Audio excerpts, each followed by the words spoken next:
Have you ever walked into a room and immediately felt like something is off? Nobody said anything, nothing looks wrong, but something inside you just goes, nah. Or you met somebody for the first time and they're smiling, they're polite, they're saying all the right things, but your gut is screaming at you, don't trust this person. That right there, that's intuition. And most people either ignore it, confuse it with something else, or don't even know how to use it. Today, we're breaking it all down. What intuition actually is, what it's not, because a lot of y'all are getting fooled by our feelings and calling it gut instinct. And then I'm also going to show you exactly how to use it to level up. Level up in business, in your relationships, and also in how you move through life. So let's get straight into it. So here's the thing about intuition. It's one of the most powerful tools you have as a human being, and almost nobody talks about it the right way. People either treat it like it's some mystical woo spiritual thing that you can't explain, or they dismiss it completely and say, I only trust logic and facts. And both of those camps are absolutely wrong. Intuition isn't magic, but it's also not something you should ignore. It's a real cognitive process. Your brain is doing millions of calculations in the background that you're not even aware of. And when it finds a pattern, when it detects something important, it sends you a signal. That signal is intuition. The problem? Most people can't tell the difference between a genuine intuitive signal and just fear or anxiety or wishful thinking, and that's where things go sideways. So if you ever made the decision you regretted because you didn't listen to your gut, or you did listen to something you thought was your gut and it turned out to be totally wrong, this video is for you. All right, let's start with the foundation. Part 1, what intuition actually is. All right, so let me break this down in a way that actually makes sense. Your brain processes about 11 million bits of information every single second. 11 million. But here's the kicker. Your conscious mind, the part of you that's actively thinking right now, can only handle about 40 to 50 bits per second. So what's happening with the average 10,999,000 bits? Your subconscious mind is handling all of that. It's running in the background like an operating system. It's picking up micro expressions, tone shifts, environmental cues, patterns from your past experiences, all of it non-stop. And when your subconscious detects something significant, something that matches a pattern it's seen before, something that signals danger or opportunity or a lie, it doesn't send you a detailed report. It doesn't give you a PowerPoint presentation. It gives you a feeling. That's intuition. It's your brain's way of saying, hey, I noticed something important and I don't have time to explain to you logically right now, so just trust me on this. Think about it like this. You know when you're driving and you just sense that car in the next lane is about to cut you off? You haven't seen a turn signal. They haven't swerved yet, but something in you goes, watch out. And then 2 seconds later, boom, they cut right in. That's not a coincidence. Your subconscious picked up on subtle cues. Maybe the car drifted half an inch. Maybe you caught the driver's head turn into the peripheral vision. You didn't consciously register it, but your brain did, and it sent you a warning. That is intuition at its most basic level. Pattern recognition operating below your conscious awareness delivered as feeling. Now here's where most people mess up, because not every feeling is intuition. And if you can't tell the difference, you're going to make some really bad calls. Part 2, what's not intuition and how to not get fooled. Okay, so this is the part a lot of people need to hear, because I see it all the time. People say, my gut told me, when really that wasn't your gut. That was something else entirely. Let's go through the biggest ones. Number 1 is fear. Fear is the number one thing people confuse with intuition. And I get it. They both show up as strong feelings in your body, but here's the key difference between them. Intuition is calm, it's quiet, it's like a knowing, it doesn't scream at you. It just is. It just is there in your body. On the other hand, fear is loud, fear spirals. Fear goes to, what if this happens and then that happens and then everything falls apart? That's not intuition. That's your anxiety running worst case scenario. So if you're about to launch a business and you feel terrified, that's probably not your intuition telling you not to do it. That's fear of the unknown. Intuition doesn't panic, fear does. Number 2 is wishful thinking. This one is sneaky. Wishful thinking is when you want something so badly that you convince yourself, you have a gut feeling it's going to work out. I just have a feeling this person is the one. Do you? Or do you just really want them to be? My intuition is telling me this investment is going to blow up. Is it? Or are you just excited and ignoring the red flags? Real intuition doesn't care about what you want. That's actually one of its defining features. Sometimes your intuition tells you something you do not want to hear. If the feeling only ever confirms what you're hoping for, that's not intuition. That's your ego wearing a disguise. Number 3 is post-trauma responses. This is a big one, and I need you to really hear me out on this. If you have been hurt before, in a relationship, let's say, in business, whatever it is, your nervous system can create triggers that feel exactly like intuition, but are exactly just old wounds activating themselves. Like you start dating someone new and they do something small, maybe they don't text back for hours, and you get this intense feeling of, oh, something is wrong. You think that's your intuition, but really your ex used to go silent before they'll drop bad news on you, and your body just remembers that pattern. You're not reading the present moment, you are reacting to the past, and there's a huge difference. Number 4 is social conditioning and bias. Okay, so this is actually the last one. Sometimes what feels like gut feeling is actually a bias you've absorbed from your environment. You meet someone from a certain background and you get a vibe about them. But is that actually intuition picking up on behavioral cues? Or is it the stereotype your brain absorbed from media, from upbringing, from the people around you? Real intuition is based on present moment data. It's your brain reading what's actually in front of you. If your gut feeling is based on someone's appearance or background rather than the actual behavior, question it. So remember this. Fear spirals, wishful thinking flatters you, trauma reacts to the past, and bias read from a script someone else wrote. Intuition does none of those things. Intuition is quiet, present, and neutral. It just knows.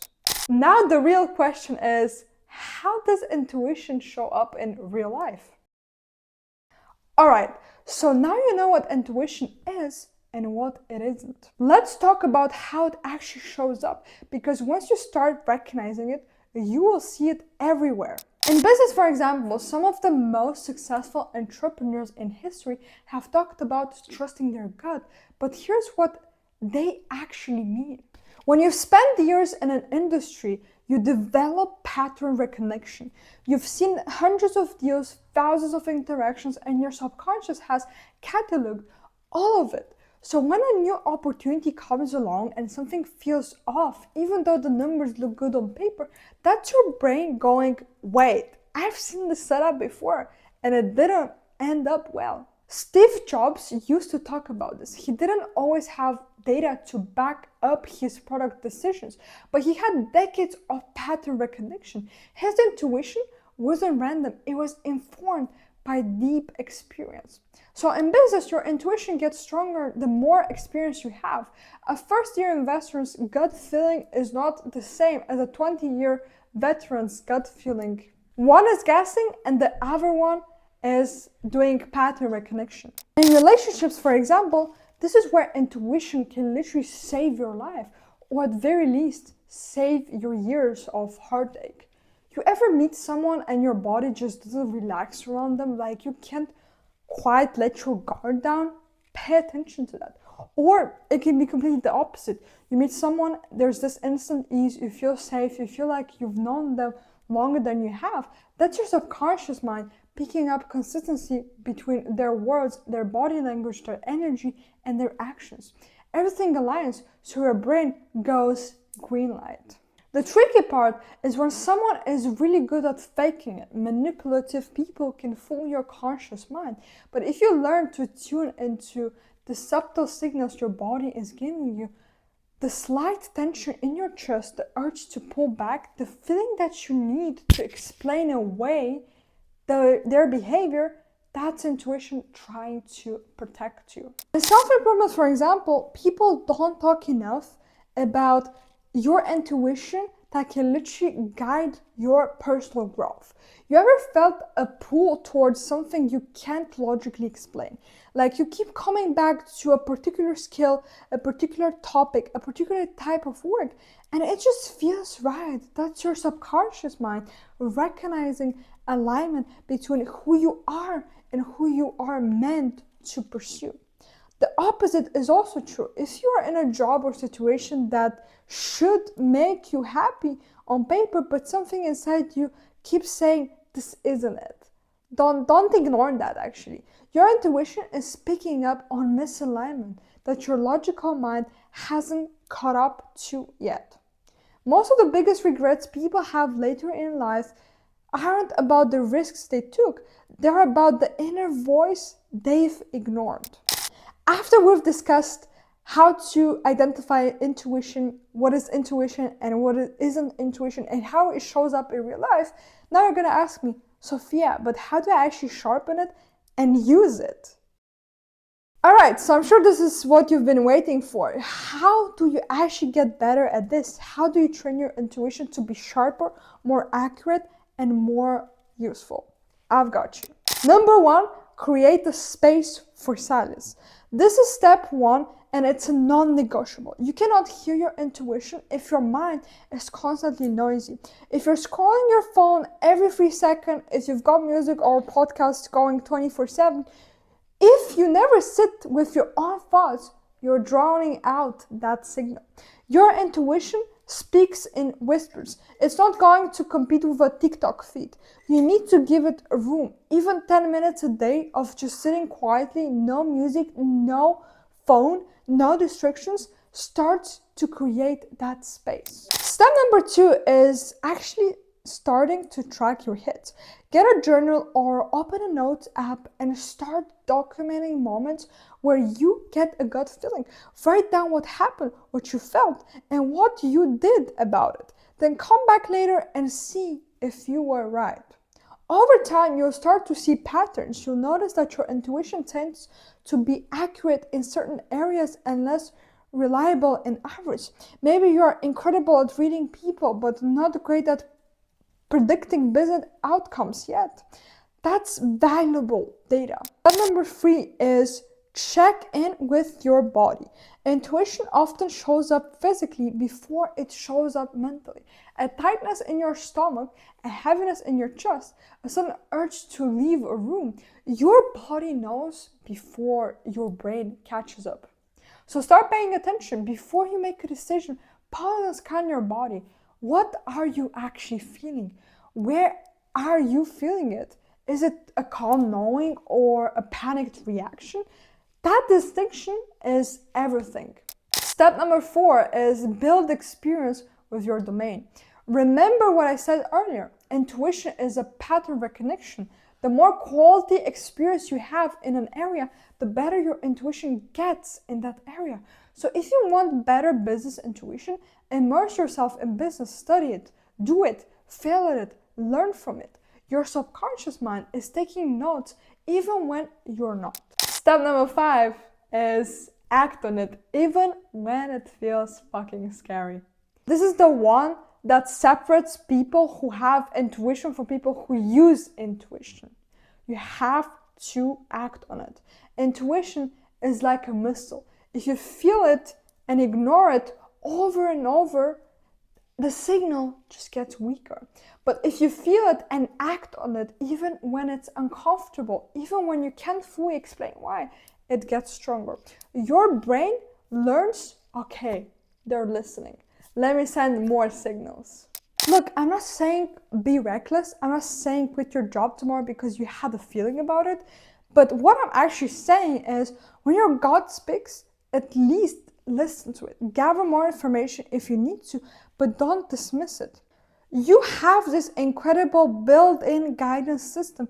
It's been protecting humans for thousands of years. It's the reason your ancestors survived long enough for you to be here right now. But in the modern world, we've gotten so caught up in overthinking in data and what other people think that we've lost the connection to that inner voice. But look, today all of that changes. You already know what intuition is. It's your subconscious doing the heavy lifting behind the scenes.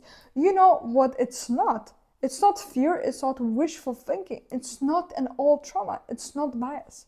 And you know how to sharpen it through silence, tracking, body awareness, experience, and action. Start paying attention, start trusting yourself, not blindly, but intentionally. The answers you're looking for, half of them are already inside of you. You just have to learn to listen to it. I hope it helped you out, guys, very, very much. And if you're looking forward into learning more about how to control your subconscious mind and how to actually reprogram it and work on all these things so that you can thrive in your personal life, love life, and also in your business life, then you can go below and apply for my one-on-one coaching where we'll dive deep into all of that. And for the other ones watching this video, I would appreciate you guys if you would comment what was the number one thing you learned in this video about intuition, or let's say, when is the time your intuition actually shows up?